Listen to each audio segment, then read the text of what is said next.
लगातार बढ़ रही गर्मी के चलते हर क्षेत्र में पानी की काफी किल्लत देखने को मिल रही है। ऐसे में अब किसानों द्वारा धान की फसल उगाने का समय भी नजदीक आ चुका है। किसानों द्वारा धान की फसल उगाने और बढ़ती पानी की किल्लत जिला प्रशासन और कृषि विभाग के लिए एक चुनौती साबित हो रही है। एक तरफ जिले के कई क्षेत्र ऐसे हैं जिन्हें डार्क जोन घोषित किया गया है, वहीं दूसरी ओर धान की फसल उगाने में लाखों लीटर पानी का इस्तेमाल होता है।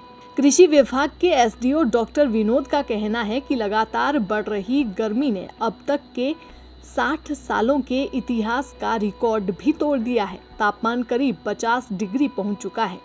उन्होंने किसानों से अपील करते हुए कहा कि वे धान की फसल स्थानांतरित न करते हुए सीधी बिजाई करें।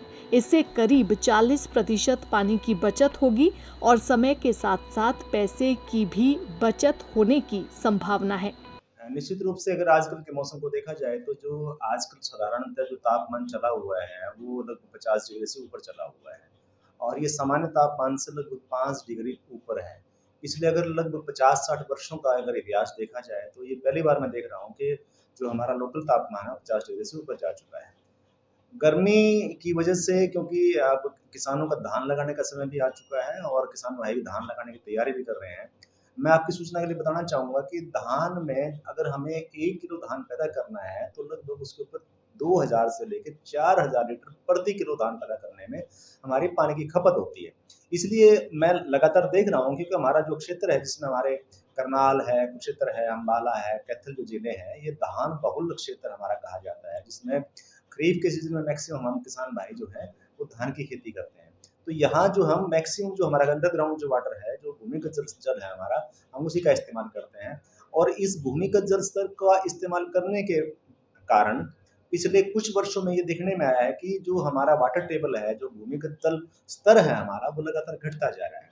और पिछले 8-10 वर्षों से ट्रेंड ये चला हुआ है कि लगभग हर वर्ष हम 5 से 6 फीट का हमारे भूमिगत जल स्तर में लगातार गिरावट आती जा रही है।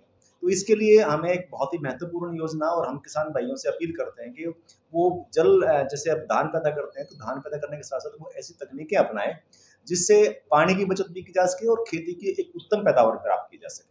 उसके लिए सरकार द्वारा विभिन्न योजनाएँ बनाई गई हैं। हमारे द्वारा किसान भाइयों के माध्यम से, किसान भाइयों को ट्रेनिंग प्रोग्राम्स के माध्यम से, किसान गोष्ठियों के माध्यम से लगातार बताया जा रहा है कि वो अन्य वैकल्पिक फसलें जो हमारे हम पैदा कर सकते हैं इस क्षेत्र में, उन वैकल्पिक फसलों पर भी विचार करें और उन फसलों को भी धान के स्थान पर बोने का प्रयास करें। तो किसानों से क्या अपील रहेगी आपकी? साथ-साथ मैं किसान भाइयों से ये अपील करना चाहूँगा कि जैसे धान, अगर हम ट्रांसप्लांटेड धान लगाते हैं कि पौध तैयार करें और फिर पौध को हम ट्रांसप्लांट करें और फिर उसका उसका पालन-पोषण करें, तो उसके बजाय कृषि वैज्ञानिकों द्वारा, कृषि विभाग द्वारा एक नई तकनीक का इजाद किया है जिसको हम धान की सीधी बिजाई तकनीक बोलते हैं। अगर किसान भाई उस तकनीक के माध्यम से अगर धान की पैदावार करते हैं, खेती करते हैं, तो उसमें हम कृषि वैज्ञानिक और कृषि अधिकारी ये कहते हैं कि उससे लगभग 25 से 40% तक की आप पानी की बचत कर सकते हैं और साथ-साथ अपना खर्चा भी कम कर सकते हैं। साथ-साथ जो फसल की ड्यूरेशन होती है, जो बीज से बीज तक का जो पकाई का जो समय होता है, वो भी 7-8 दिन हम उसमें कम कर सकते हैं। उस किस्म में हमें जो है अपने खेत की बहाई नहीं करनी पड़ती है, एक बार सिर्फ सिंपल खेत तैयार करना होता है और एक डीएसआर मशीन हमारी आती है, अगर उसके माध्यम से अगर उसकी बिजाई हम सीधी बिजाई करें, तो निश्चित रूप से हम अपने पानी की बचत कर सकते हैं। आपका परिचय? साथ-साथ सरकार द्वारा एक ये भी निर्णय लिया गया है कि जो किसान भाई धान के स्थान पर अन्य फसल लगाएँगे, सरकार उनको वित्तीय सहायता दे रही है। साथ-साथ जो किसान भाई हमारे धान की सीधी बिजाई तकनीक का इस्तेमाल करेंगे, उन किसान भाइयों के लिए लगभग 7,000 प्रति एकड़ किसान भाइयों को अनुदान राशि देने का भी सरकार द्वारा निर्णय लिया गया है।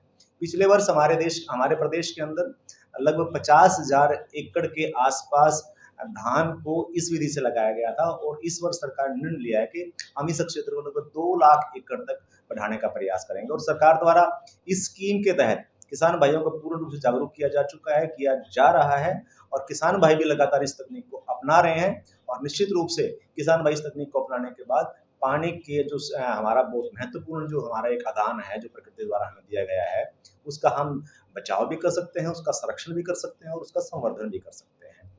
मैं डॉक्टर विनोद कुमार और कृषि एवं किसान कल्याण विभाग में कृषि विशेषज्ञ हूँ और कुरुक्षेत्र में कार्यरत हूँ। दैनिक सवेरा के लिए कुरुक्षेत्र से विक्रम सिंह की रिपोर्ट।